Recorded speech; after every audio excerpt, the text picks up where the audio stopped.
All right, my friends. So, what we're going to talk about right now is this Gen Z stare. And if you've watched any of the videos, you might have some thoughts about this. You might have a lot of thoughts about this. First off, the Gen Z stare is this blank look that a lot of us are noticing as we're interacting with Gen Z kids. I've often seen it in my own child because, yeah, um, he's a little bit more different because he's been parented and he's very vocal and he's always got something to say and he's very emotional and effusive with his choice of body language, right? There's a lot of kids that are, might fall differently from that paradigm. And we see a lot of kids when we even say hello to them out in public. If you're an adult that has to interact with Gen Z age children, you probably notice that when you say hello to them, that's the response. Or you hold the door for them and they look down and they keep going. They don't make a lot of them do not make eye contact, right? And a lot of them do not utilize normal manners or polite behavior. They don't say, "Oh, thank you for that." You open the door, "Oh, thank you, I appreciate that."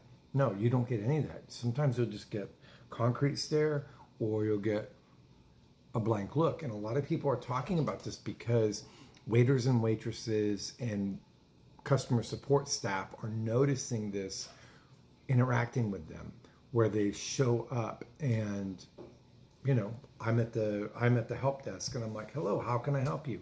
And they literally walk up like they've just eaten a bunch of paste and their mouth won't open. And it's like, bro, like the problem is like you walked up to the customer service counter, not the other way around. We didn't walk up to you. You walked up and then you failed to have any type of response or comment. And I think that we're seeing that on a large scale, and that's what's troubling. And then if you watch a lot of these videos from the Gen Zers, what they're saying is something different. They're saying, "This old person spoke to me and I was like, ah," like they don't realize how stupid they are. And there's a lot of that, a lot of that. And some of us were old enough to remember, like the body ages, right?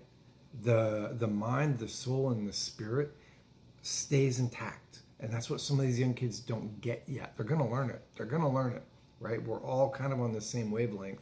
We just, our physical shell ages. They're gonna get there. When we were like 13, 14, 15, right? We may have had an older brother or an older sister, and our older sister might have been 18, and she was dating a guy who was 19 or 20. And we would say, "Oh my God, I can't believe she's dating that guy. He's so old." That's what that sounds like coming from them.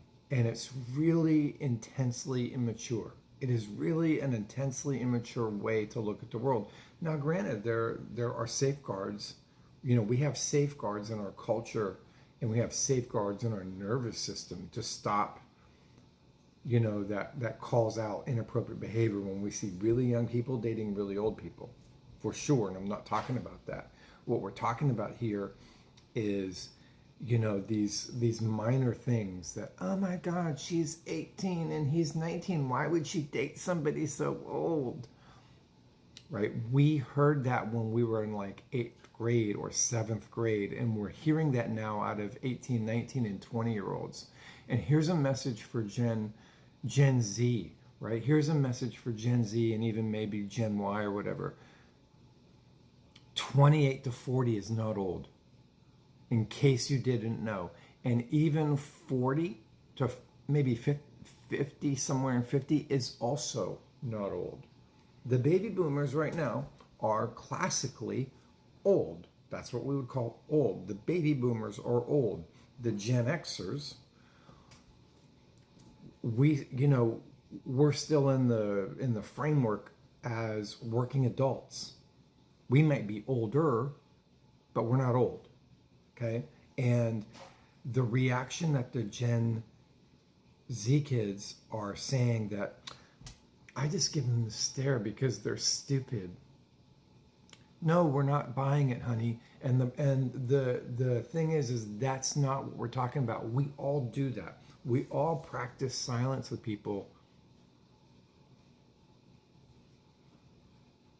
who need silence practiced with them because maybe they're out of pocket, maybe they're misbehaving, maybe they've said something inappropriate, maybe they need to be dealt with in a way that we're going to have to deal with this person.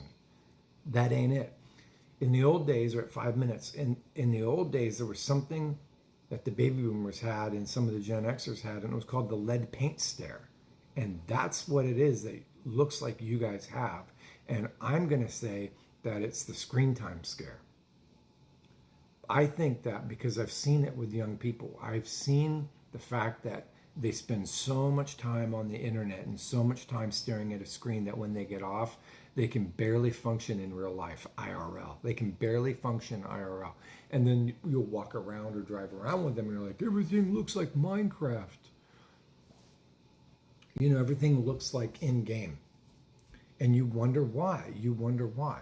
It's because so much time has been spent in an artificial environment that you've lost the ability of how to focus, interact, and engage in real environments.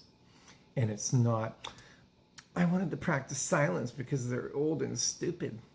No, no. You're literally walking up to people in their job place and staring at them and not saying anything, as if you think in your head you're talking, but you're not.